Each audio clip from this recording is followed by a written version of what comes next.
Hello NEET aspirants. जैसा कि आपको पता है कि फिर से हम एक वीडियो लेके आ चुके हैं नीट 2025 के क्वेश्चन पे। इस पूरे चैनल पे जो मैं सीरीज अपलोड करने वाला हूं, आपको पता है एनसीईआरटी को 80 वीडियोस में मैं एटलीस्ट 40% एनसीईआरटी कवर करवाऊंगा आपको, और इन्हीं 80 वीडियोस में से नीट 2026 में 25 to 30 क्वेश्चन आएंगे। चलिए पीवाईक्यू को डिस्कस करते हैं। आज हम क्लास 12 का chapter human health and diseases को देखेंगे। 2025 में इस चैप्टर से 5 क्वेश्चन आए हैं, जिसमें से पहला क्वेश्चन मैं आपको एक्सप्लेन करने जा रहा हूं। देखिए, सबसे पहले इम्यून सिस्टम को समझते हैं। इम्यून सिस्टम बेसिकली क्या है? इम्यून सिस्टम हमारे बॉडी के अंदर जब कोई डिजीज आता है, कोई इंफेक्शन आता है, उस इंफेक्शन को, उस पैथोजन को, उस एक्सटर्नल ऑर्गेनिज्म को जो डिजीज कॉज करने हमारे बॉडी में आया है, उसको किल करने का काम करता है। क्या करता है इम्यून सिस्टम? रेजिस्टेंस प्रोवाइड करता है पैथोजेनिक डिजीजेस, इंफेक्शियस डिजीजेस के अगेंस्ट। कैसे करता है ये काम? आज से बच्चों बहुत इंपॉर्टेंट पॉइंट सभी को याद रखना है। इम्यून सिस्टम किन चीजों से बना हुआ होता है? तो इम्यून सिस्टम में दो चीजें होती हैं। इम्यून सिस्टम में एक तो एंटीबॉडीज होते हैं, और इम्यून सिस्टम के ऑर्गन्स, टिश्यू और सेल होते हैं। इम्यून सिस्टम दो चीजों से बना हुआ है, ऑर्गन, टिश्यू और सेल्स, जो कि इम्यून सिस्टम का पार्ट है, साथ ही साथ एंटीबॉडीज। अब देखिए काम क्या होता है। लेक्चर के शुरुआत में मैं आपको दो बातें बताना चाहूंगा। हमारे बॉडी में कभी भी कोई माइक्रोब्स आता है, कोई भी इंफेक्शन आता है, कोई भी बैक्टीरिया आता है, कोई भी पैथोजेनिक सब्सटेंस आता है, केमिकल आता है, उसको हमारी बॉडी दो तरीके से टैकल करती है। सबसे पहला, इम्यून सिस्टम के अंदर कुछ सेल्स होते हैं। ये सेल्स जाकर उस माइक्रो ऑर्गेनिज्म को, उस बैक्टीरिया को डायरेक्टली अटैक करते हैं। फॉर एग्जांपल मैक्रोफेजेस की अगर बात करें, ऐसे सेल्स जो बैक्टीरिया को सीधा खा जाते हैं, फेगोसाइटोसिस कर लेते हैं। इस तरह का एक्शन होता है। मतलब इम्यून सिस्टम का एक एक्शन हो गया कि कुछ सेल्स है वो डायरेक्टली जाकर अटैक करेंगे बैक्टीरिया को।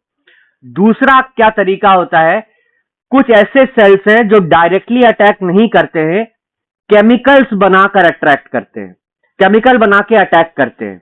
मतलब एक तो हमारे पास क्या हो गया, एक डायरेक्टली रेसलर है, जाके सेल को मार कुटाई करने लगेगा।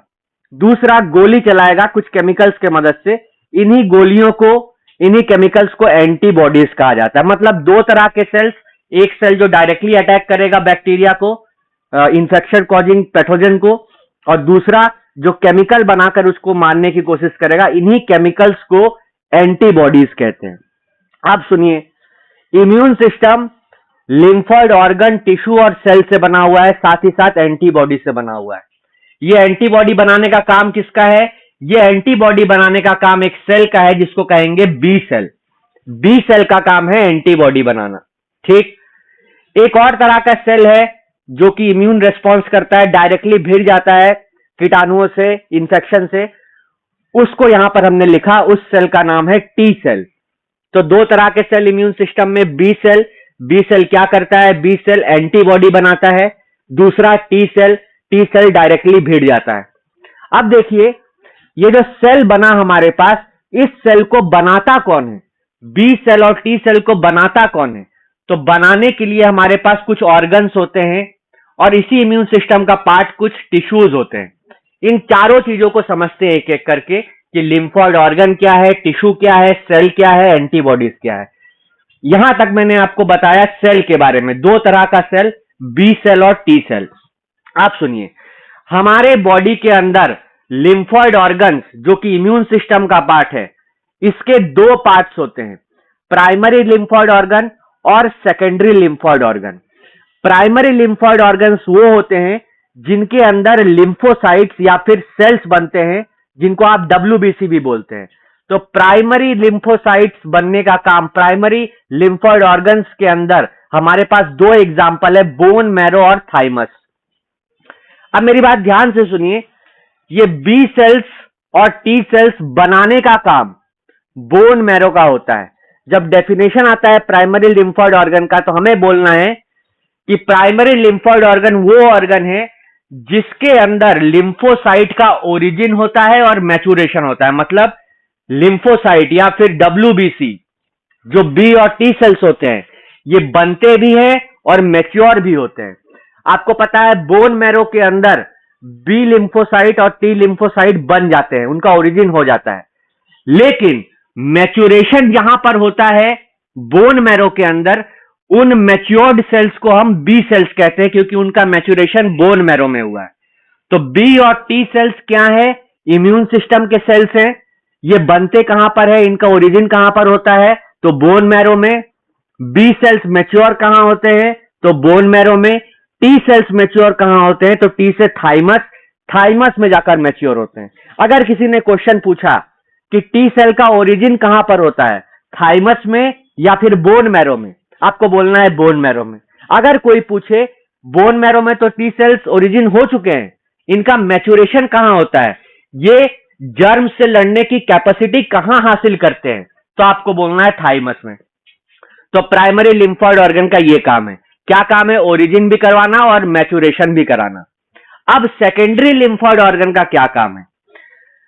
अब ये जो मैच्योर हो चुके हैं बी और टी सेल्स, इनको चाहिए कि एक ऐसी जगह पर जाए हम, जहां पर हमें पता लग जाए कि बॉडी में क्या इन्फेक्शन नया नया आया है और हम एक्टिवेट हो जाएं। मतलब कोई भी इन्फेक्शन जब आता है, उसको पहचाना कैसे जाता है? उस इन्फेक्शन के अंदर कुछ प्रोटीन्स होते हैं। अगर कोई बैक्टीरिया आ गया, कोई पैथोजन आ गया, उस बैक्टीरिया के ऊपर कुछ प्रोटीन्स लगे होते हैं। इन्हीं प्रोटीन्स के मदद से ये दो सेल्स पहचानते हैं कि इन्फेक्शन आ चुका है और अब हमें काम अपना शुरू करना है, अब हमें फाइट जो है वो शुरू करनी है। तो इनको जब पता लगेगा कि ये प्रोटीन्स आ चुके हैं, उस पॉइंट को कहेंगे activation. T cell B cell activate कब होगा? जब वो टकराएगा उस प्रोटीन से। उसी प्रोटीन को एंटीजन कहते हैं। कोई भी इंफेक्शन के अंदर, कोई भी पैथोजन, कोई भी एक्सटर्नल बैक्टीरिया के अंदर एक एंटीजन होगा, उस एंटीजन को पहचानेगा ये सेल्स। कैसे पहचानेगा? ये सेल्स ब्लड के थ्रू फ्लो करके बॉडी के कुछ जगह पे चला जाएगा और उन जगह पर एंटीजेंस की कंसंट्रेशन ज्यादा होने के कारण ये सेल्स एंटीजन के साथ कांटेक्ट में आएंगे, और जब एंटीजन के साथ कांटेक्ट में आएंगे तब ये सेल एक्टिवेट होंगे और अपना काम शुरू करेंगे। तो सेकेंडरी लिम्फॉइड ऑर्गन्स किनको कहते हैं? कुछ कुछ एग्जांपल्स है हमारे पास। एक ऑर्गन है स्प्लीन, लेफ्ट साइड में पेट के पीछे होता है स्प्लीन, एक ऑर्गन है। लिम्फ नोड, पूरी बॉडी में हमारे पास लिम्फ वेसल्स होते हैं। लिम्फ वेसल्स में स्वोलन पार्ट्स होते हैं, जहां पर जो हमारे बैक्टीरिया है बॉडी में, जो एंटीजेंस है, वो जमा हो जाते हैं आके। तो ये सेल्स बॉडी में ट्रेवल करते करते जब लिम्फ नोड तक पहुंचेगा, लिम्फ नोड में उसको बैक्टीरिया मिलेगा, एंटीजन मिलेगा, और उस एंटीजन के प्रेजेंस में ये एक्टिवेट हो जाएंगे। तो सेकेंडरी लिम्फॉइड ऑर्गन्स का काम क्या है? एक्टिवेट करना लिम्फोसाइट को। प्राइमरी लिम्फॉइड ऑर्गन्स का काम क्या है? प्रोड्यूस करना लिम्फोसाइट को और मैच्योर करना लिम्फोसाइट को। अब सेकेंडरी लिम्फॉइड ऑर्गन्स के कुछ एग्जांपल एनसीईआरटी के। ऑर्गन तो हमारे पास स्प्लीन हो गया, ऑर्गन के अंदर टिश्यूज के अगर बात करें तो लिम्फ नोड हो गए, टॉन्सिल्स हो गए, साथ ही साथ हमारे स्मॉल इंटेस्टाइन में कुछ टिश्यू होते हैं इम्यून सिस्टम के, उनको पेयर्स पैचेस कहा जाता है। अब इन सबका काम क्या है? इन सबका काम है कि एक जगह पर माइक्रो ऑर्गेनिज्म को जमा कर दो, उनके एंटीजेंस वहां पर प्रेजेंट होंगे, और जब ये सेल्स पहुंचेंगे यहां पर, तो उसके साथ, एंटीजन के साथ इंटरेक्ट करके एक्टिवेट हो जाएंगे। और एक बार इम्यून रिस्पॉन्स एक्टिवेट हो गया तो पूरी बॉडी में इम्यून रिस्पॉन्स चल पड़ेगा और against the micro organisms fight शुरू हो जाएगी। तो ये पूरी बात थी। अब देखिए क्वेश्चन क्या आता है नीट में। इस चैप्टर से 5 क्वेश्चन आए हैं। मैं क्वेश्चन पढ़ता हूं।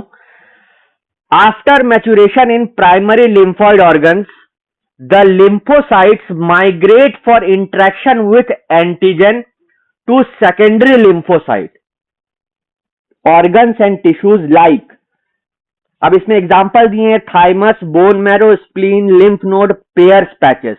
बताना है कि इनमें से कौन सा सेकेंडरी लिम्फॉइड ऑर्गन टिश्यू है। तो अभी आपको यहां पर लिख दिया है spleen, tonsil, Peyer's patch, lymph node, ये सब सेकेंडरी है।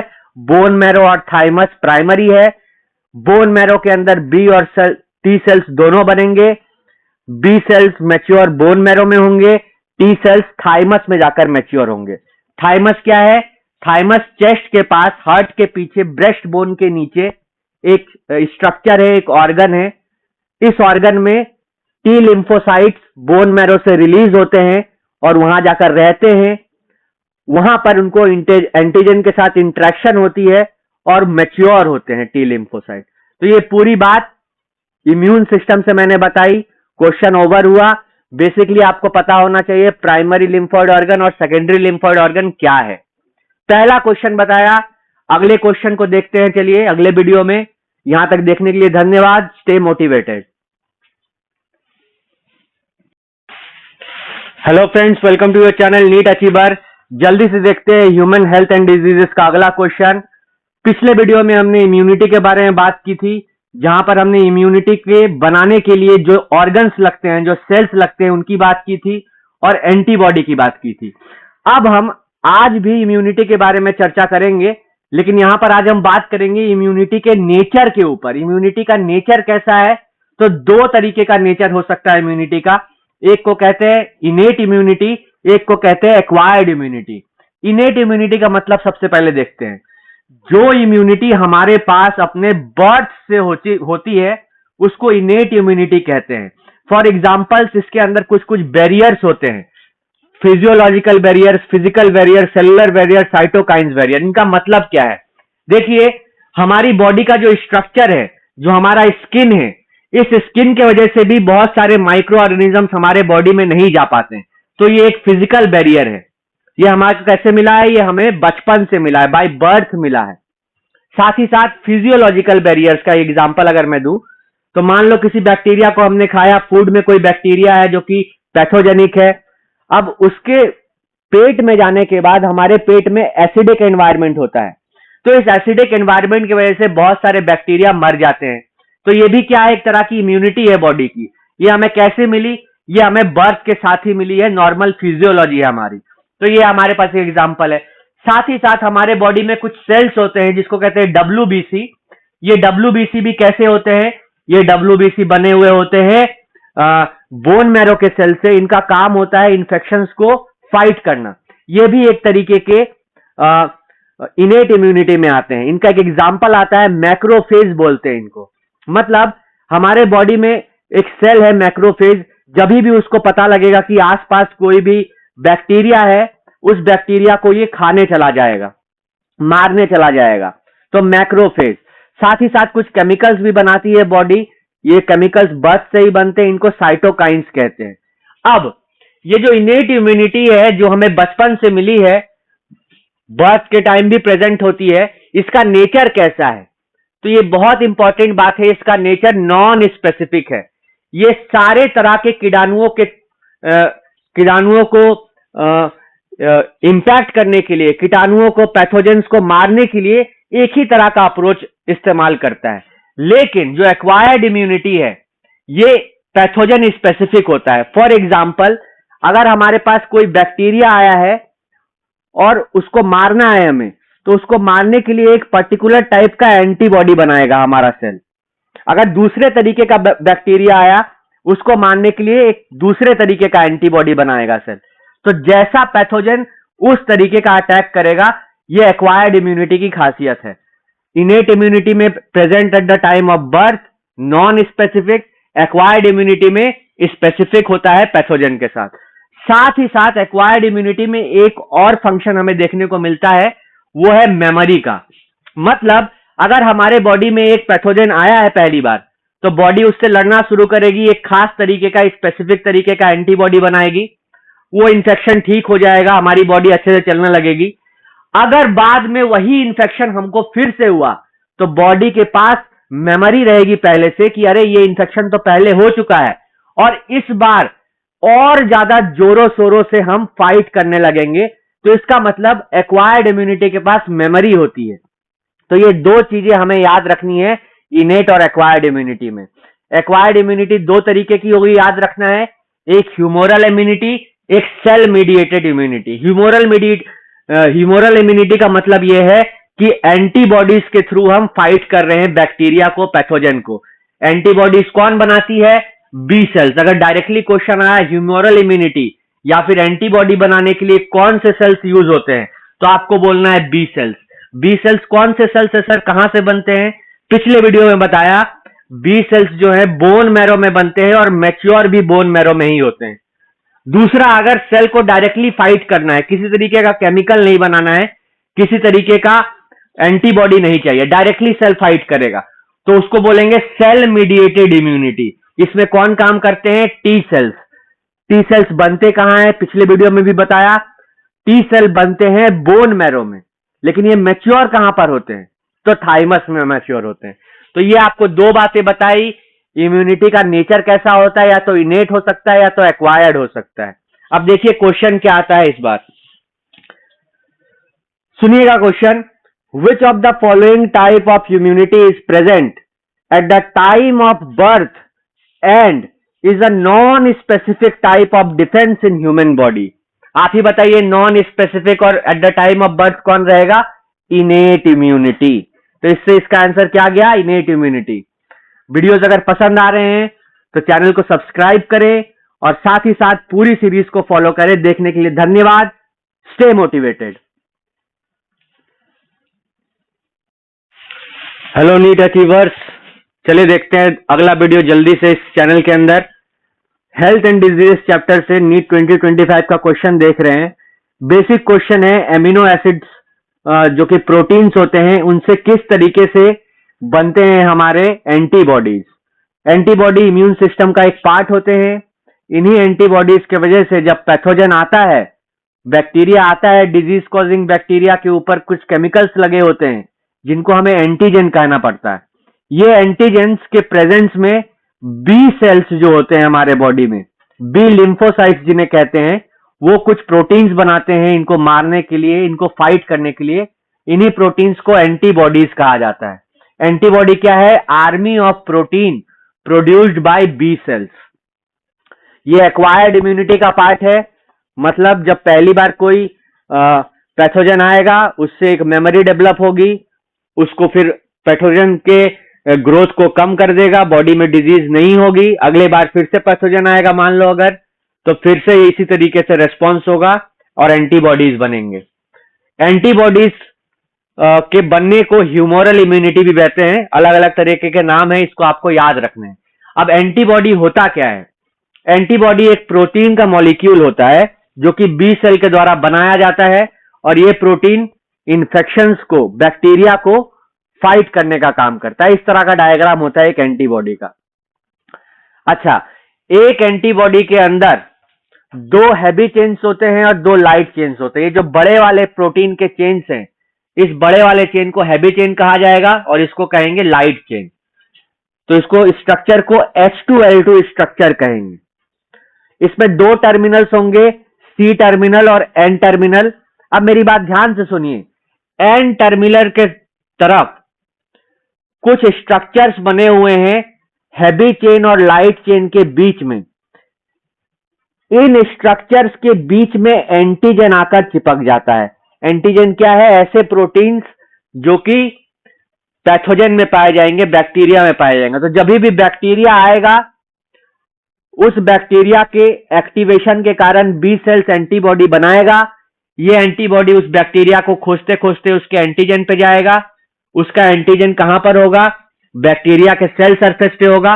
उससे ये एंटीबॉडी चिपक जाएगा और उसको फाइट करेगा। तो ये जो एंटीबॉडी चिपक रहा है, इस पोजीशन को कहते हैं एंटीजन बाइंडिंग साइट, क्योंकि यहीं से एंटीजन के साथ चिपकता है एंटीबॉडी। Antigen binding site. तो क्वेश्चन आता है, एंटीजन बाइंडिंग साइट किस तरफ है? एन टर्मिनल पे है या सी टर्मिनल पे है? तो आपको बोलना है एन टर्मिनल पे है। साथ ही साथ ये जो हैवी और लाइट चेन है, इनको जोड़ने का काम डाइसल्फाइड बॉन्ड का होता है या फिर बाइसल्फाइड बॉन्ड का होता है। दो सल्फर के एटम यहां से इनको जोड़ के रखते हैं। तो ये पूरा स्ट्रक्चर है एंटीबॉडी का, N terminal, C terminal, antigen binding site. अब देखिए क्वेश्चन क्या आता है। क्वेश्चन आता है, identify the statement that is not correct कौन सा इनमें से करेक्ट नहीं है। एक एक करके चारों ऑप्शंस को देखते हैं। The heavy and light chains are held together by disulphide bond, ये तो करेक्ट स्टेटमेंट है, यहां पर अभी बताया हैवी और लाइट चेन्स जो है डाइसल्फाइड बॉन्ड से जुड़े हुए हैं। Number 2, antigen binding site is located at the C terminal of the antibody molecule. Antigen binding site N terminal में होता है, सी में नहीं होता है, तो यही वाला ऑप्शन जो है वो इनकरेक्ट है और इस क्वेश्चन का आंसर है। आगे देख लेते हैं option number 3, the constant region of heavy and light chain are located at C terminal of the antibody molecule. देखिए ये सब कांस्टेंट रीजन है, ये सी टर्मिनल के तरफ है, क्योंकि यहां पर एन टर्मिनल में नॉन कांस्टेंट रीजन में एंटीजन आकर बाइंड होता है, तो ये ऑप्शन करेक्ट है। Option number 4, each antibody has 2 heavy and 2 light chains, बात सही है, इसीलिए H2L2 स्ट्रक्चर बोलते हैं। तो ये एंटीबॉडी जो कि बी लिम्फोसाइट्स बनाते हैं, ह्यूमोरल रिस्पॉन्स भी कहते हैं इस तरह के रिस्पॉन्स को, और ये किस नेचर का क्या है, ये इनेट है या एक्वायर्ड, तो आपको बोलना है एक्वायर्ड इम्यूनिटी, मतलब जिसमें मेमोरी रहेगी, जो पैथोजन स्पेसिफिक होगा उसको एक्वायर्ड इम्यूनिटी बोलेंगे। तो ये पूरी बात, 3 क्वेश्चन ऑलरेडी अपलोडेड कर दिए हैं मैंने इस चैनल में, 5 क्वेश्चंस आए हैं, आगे के 2 क्वेश्चंस को देखते हैं अगले वीडियो में। तब तक के लिए देखते रहिए पूरे सीरीज को। धन्यवाद, स्टे मोटिवेटेड।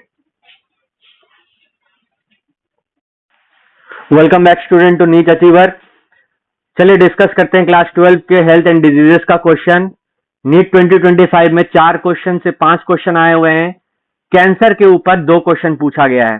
चलिए कैंसर के बारे में 2-3 बातें कर लेते हैं। देखिए हमारे बॉडी के सेल्स होते हैं जो डिवाइड करते रहते हैं। बॉडी के सेल्स अनकंट्रोल्ड डिविजन्स नहीं करें, इसलिए बॉडी में सेल्स का एक प्रॉपर्टी होता है जिसको कहते हैं कॉन्टैक्ट इनहिबिशन, जहां पर एक सेल अपने आसपास के सेल के कांटेक्ट में आता है और बहुत ज्यादा डिवाइड नहीं करता है, अनकंट्रोल तरीके से डिवाइड नहीं करता है। लेकिन अगर ये सेल अनकंट्रोल डिवाइड करने लग जाए तो क्या बनेगा, एक मास ऑफ सेल बन जाएगा, उसको कहेंगे ट्यूमर। ट्यूमर 2 तरीके का होगा, बिनाइन ट्यूमर और मैलिग्नेंट ट्यूमर। बिनाइन ट्यूमर मतलब एक छोटा सा मास ऑफ सेल जो कि फैल नहीं रहा है, डिवीजन हुआ है, थोड़ा सा मास बन चुका है, लेकिन अनकंट्रोल्ड फैल नहीं रहा है, बिनाइन ट्यूमर। इस तरह का कैंसर बिनाइन ट्यूमर जो है वो ज्यादा खतरनाक नहीं है और चल जाता है मामला। लेकिन मैलिग्नेंट ट्यूमर की अगर बात करें तो इसको हम लोग बेसिकली कैंसर कहते हैं। मतलब ये जो सेल है, ये जो टिश्यू है, ये जो मास है, इसमें पास कैपेसिटी हो गई है अनकंट्रोल्ड डिवीजन की। ये डिवीजन कर करके स्प्रेड करता है पूरी बॉडी में। ये एक जगह से दूसरे जगह इसके सेल ट्रेवल करके कहीं और चले जाते हैं। फॉर एग्जांपल ब्लड का कैंसर ब्लड के थ्रू ट्रेवल करके कहीं और चला गया, ब्रेन में चला गया, ब्रेन में कैंसर हो गया। तो इसका मतलब कैंसर जो है, मैलिग्नेंट कैंसर, वो एक जगह से दूसरे जगह पे ट्रेवल कर सकता है, इसको कहेंगे मेटास्टासिस। तो जो एक्चुअली में कैंसर के सेल हैं, मैलिग्नेंट कैंसर के सेल हैं, उनके सेल्स को नियोप्लास्टिक सेल्स कहते हैं और यही रियल कैंसर है।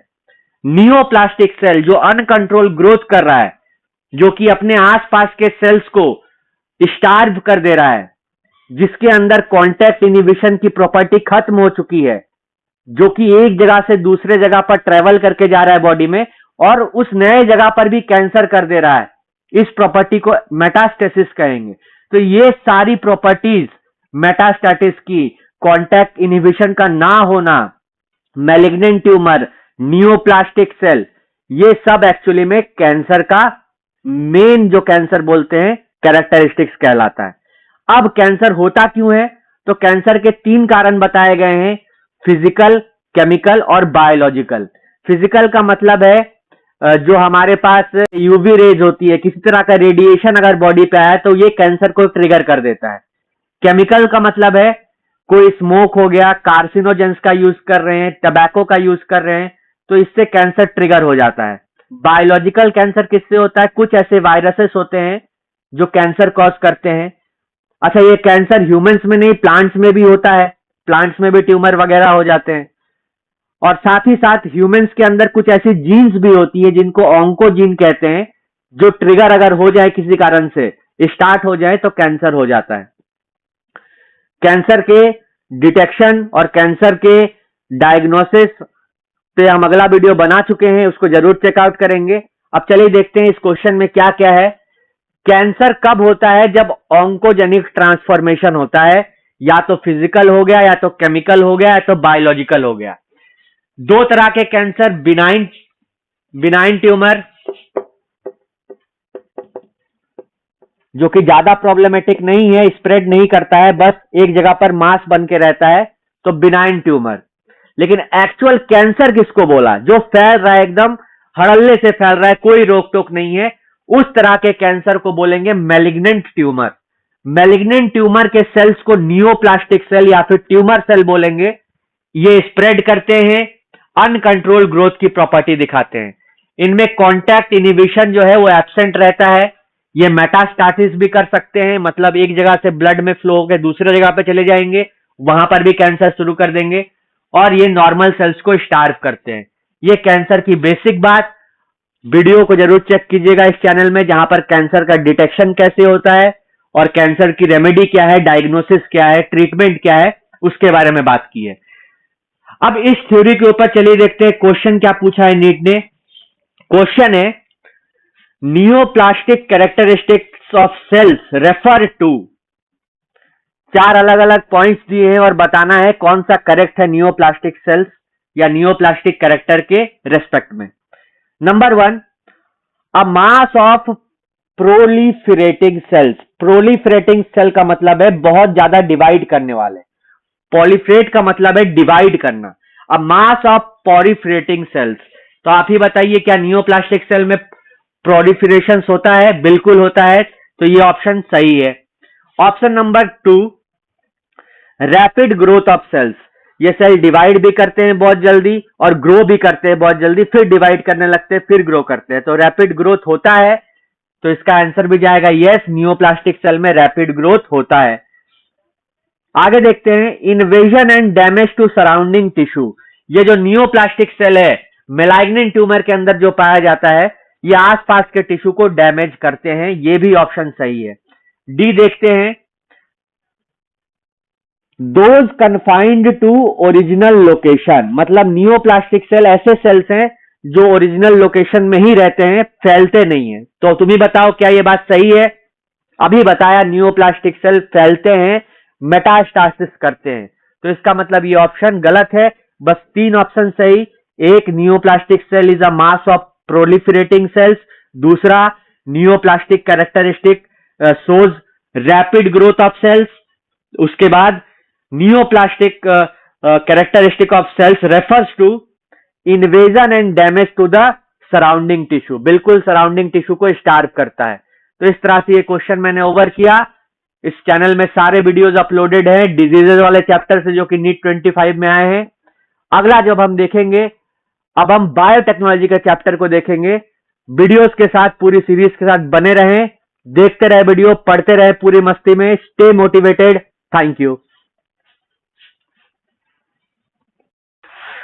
हेलो फ्रेंड्स, जल्दी से देखते हैं इस वीडियो का अगला क्वेश्चन जो है कैंसर के ऊपर क्वेश्चन पूछा है नीट 2025 में। 5 क्वेश्चन आए हैं इस चैप्टर से। चलिए देखते हैं कैंसर क्या है। बेसिकली जब सेल ग्रो करता है और उसको ग्रो करने का जो कैपेसिटी होता है वो अनकंट्रोल्ड हो जाता है, तो सेल ग्रो करने लगता है अनकंट्रोल्ड मैनर में। इससे क्या होता है? इससे 2 चीजें होती हैं। जो आसपास के सेल्स होते हैं उसका जो न्यूट्रिशन है ग्रोइंग सेल्स यूज करने लगता है, साथ ही साथ ये ग्रोइंग सेल्स के अंदर जो कैंसर सेल्स बन गए हैं, इनके सेल्स वहां से माइग्रेट करके बॉडी में कहीं भी जा सकते हैं और उसके बाद ग्रो करना शुरू कर सकते हैं। तो अलग अलग बॉडी में टिश्यूज के कैंसर होते हैं। इस क्वेश्चन में ल्यूकीमिया या फिर ब्लड कैंसर के बारे में बात की है, जहां पर ल्यूकोसाइट्स जो हैं वो ग्रो करने लगते हैं अनकंट्रोल तरीके से। तो ये बहुत ही डेंजरस डिजीज है। और ल्यूकीमिया में आपको याद रखना है, WBC का जो कंसंट्रेशन होता है, WBC का जो नंबर होता है, वो बॉडी में बहुत ज्यादा बढ़ जाता है, सबसे पहली बात। अब जल्दी से देखते हैं इसका डिटेक्शन कैसे किया जाता है। तो सबसे पहले बायोप्सी एक तरीका होता है जहां पर आपकी स्वेलिंग आ रही है, जहां पर ट्यूमर बना हुआ है कैंसर का, वहां से कुछ टिश्यू को लेके देखा जाता है माइक्रोस्कोप के अंदर कि ये सेल्स ग्रो कर रहे हैं या नहीं, अनकंट्रोल ग्रोथ की इसमें टेंडेंसी है या नहीं। तो लिविंग टिश्यू को एक्सट्रैक्ट करके हिस्टोलॉजिकल एग्जामिनेशन किया जाता है, तो बायोप्सी कहते हैं। ये डिटेक्शन का तरीका है। दूसरा, अगर कहीं पर ट्यूमर्स बन रहे हैं तो उसको आप एक्सरे का मदद से देख सकते हैं कि कितना बड़ा ट्यूमर है। ट्यूमर को देख के आप ये बता सकते हैं कि ये कैंसरस है या नहीं, इसमें ग्रोइंग टेंडेंसी कितनी ज्यादा है। तीसरा, इंटरनल ऑर्गन्स में अगर कैंसरस सेल्स होने के, कैंसरस ट्यूमर्स होने के डायग्नोसिस करना है तो आपको सीटी स्कैन का यूज करना पड़ेगा। सीटी स्कैन क्या किया जाएगा? सीटी स्कैन एक्सरे के यूज से बॉडी के इंटरनल ऑर्गन्स का 3D डायग्राम्स बनाते हैं जब, तो उसको सीटी स्कैन कहते हैं। एक और तरीका है एमआरआई का, मैग्नेटिक रेजोनेंस इमेजिंग कहते हैं इसको। और दो तरीके हैं, कुछ केमिकल्स का, एंटीजेंस का यूज करके भी डिटेक्ट करते हैं, तो उसकी हमें जरूरत नहीं है इस क्वेश्चन को देखने के लिए। तो ये कैंसर के डिटेक्शन के बारे में 4 इंपॉर्टेंट पॉइंट। ट्रीटमेंट इसका कैसे होता है? तो इसका कोई एक ट्रीटमेंट नहीं है, बहुत सारे अलग अलग अप्रोचेस को यूज करना पड़ सकता है एक ही कैंसर के पेशेंट के अंदर। क्या क्या हो सकता है ये? तो सबसे पहले रेडिएशन दे सकते हैं आप कैंसर को, तब ताकि कैंसर के सेल्स मरने लग जाएं, वहां पर ग्रो ना करे। कीमोथेरेपी में कुछ ऐसे केमिकल्स का यूज करते हैं जो कैंसर के सेल को किल करने का काम करते हैं। अगर बात नहीं बनी, पूरे ट्यूमर को हटाना पड़ा, तो सर्जरी का यूज कर सकते हैं। कुछ ड्रग्स का यूज करते हैं जिसको इम्यूनोथेरेपी कहते हैं। इम्यूनोथेरेपी में प्रोटीन्स कहलाते हैं अल्फा इंटरफेरॉन्स, इनके मदद से बॉडी को नेचुरली ये पावर दी जाती है कि जो कैंसर सेल बन रहे हैं उनको किल कर दो। मतलब कुछ केमिकल्स होते हैं जो प्रोटीन नेचर के होते हैं, जिनको अल्फा इंटरफेरॉन कहते हैं। इन अल्फा इंटरफेरॉन के वजह से बॉडी के नॉर्मल सेल्स कैंसर वाले सेल्स को किल करने लगते हैं। इसीलिए इम्यूनोथेरेपी या फिर अल्फा इंटरफेरॉन्स को बायोलॉजिकल रेस्पॉन्स मॉडिफायर कहते हैं। बहुत important point, biological response modifier, मतलब बॉडी के नॉर्मल सेल्स के रेस्पॉन्स को मॉडिफाई कर दिया जा रहा है। किस तरह से मॉडिफाई कर रहे हैं? तो अल्फा इंटरफेरॉन्स के वजह से बॉडी के नॉर्मल सेल्स के बायोलॉजिकल रेस्पॉन्स मॉडिफाई हो जाने की वजह से नॉर्मल सेल्स कैंसर सेल को किल करने लगते हैं। तो ये सारी कुछ बातें कैंसर से रिलेटेड। जल्दी से देखते हैं क्वेश्चन क्या आया हुआ है। चलिए क्वेश्चन पढ़ते हैं। 5 अलग अलग स्टेटमेंट्स दिए हुए हैं, आपको बताना है कौन सा करेक्ट है कौन सा फॉल्स है। क्वेश्चन है which are correct. Number A, computed tomography and magnetic resonance imaging detect cancers of internal organ. सही बात है। सीटी स्कैन, जिसको कंप्यूटेड टोमोग्राफी बोलते हैं, सीटी स्कैन और एमआरआई से इंटरनल ऑर्गन्स के कैंसर्स को डिटेक्ट किया जाता है। ये ऑप्शन करेक्ट है।